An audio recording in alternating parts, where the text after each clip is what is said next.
Game 1 was supposed to be Wemby's arrival party, but Jalen Brunson walked in and flipped the table and stole the night. The Spurs had the lead, the crowd, the alien, and the momentum. And somehow the Knicks still left San Antonio up 1-0 with the finals lead.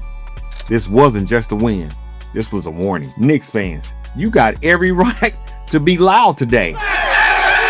Because this was not a cute little roll win. This was the kind of win that changes the temperature of an entire series. The Spurs were at home. Wemby was making his finals debut. San Antonio had control. They had moments where it felt like the game was about to tip completely in their favor. And then the Knicks just did what they've been doing all playoffs long. They stayed annoying. They stayed physical. They stayed connected. And when the game got tight, they had the one thing that every finals team needs: a closer. Brunson was the story of game 1, period. 30 points, 13 in the fourth quarter. And it wasn't just the numbers, it was the timing. Every time the Spurs looked like they were about to breathe, Brunson went out there and put foot on neck. Mid-range, footwork, pace, pump fakes, contact. Brunson plays like a dude who knows the building, but he's the only one in the arena with the answers. And that's why the Knicks team is dangerous, because when the playoff basketball turns into a possession by possession knife fight, Brunson, he's comfortable with that. Some stars require rhythm, some stars need pace, some need the whistle. Brunson just needs the ball, one defender to disrespect him for half a second.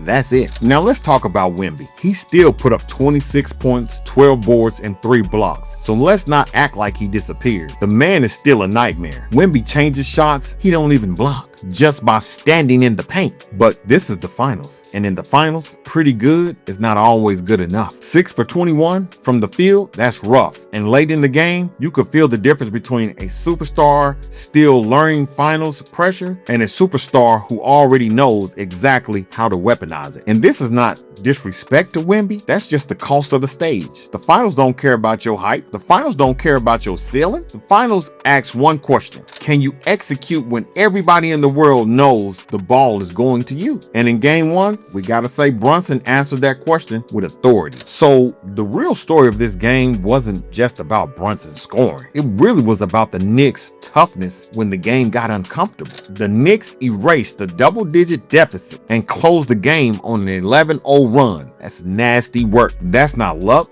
That's not Bob's. That's a team that trusts its identity. And their identity is simple. We're going to rebound, we're going to hit you first, and we're going to make every possession feel like a chore. And then when your legs get heavy, Brunson is going to start cooking you. That was the brutal formula. The Spurs looked more explosive, but the Knicks looked more prepared for a street fight. And in June, that matters. Also, we can't do the lazy thing and make this seem like it's just Brunson versus Wemby. Josh Hart was huge. 15 rebounds, 6 assists, and 4 steals. That's not winning basketball. This is the box score looking like someone got into a bar fight and still made every smart play. Anthony Townsend gave the Knicks 18 and 12, and his rebounding mattered. The Knicks had a second chance scoring edge, and those extra possessions were massive in a game like this. That's what makes New York so scary. They don't need everybody to be perfect. They just need everyone to be physical, commit, and willing to do the ugly stuff, while Brunson handles the pretty stuff late. Now, Spurs fan, y'all can go ahead and breathe, exhale a little bit, because this series is not over, not even close. Wemby is too talented. San Antonio is too good. And honestly, I would be shocked if the Spurs don't come out in game 2 with way more force, way more urgency, and way more clarity. But here's the problem. The Knicks done already stole game 1 and home court. And once you give a team like New York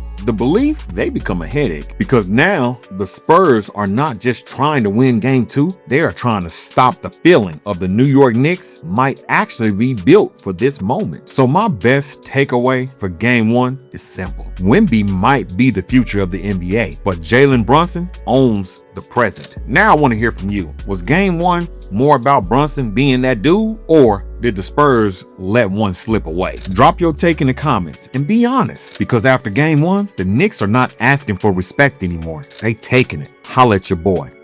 Peace. I'm out.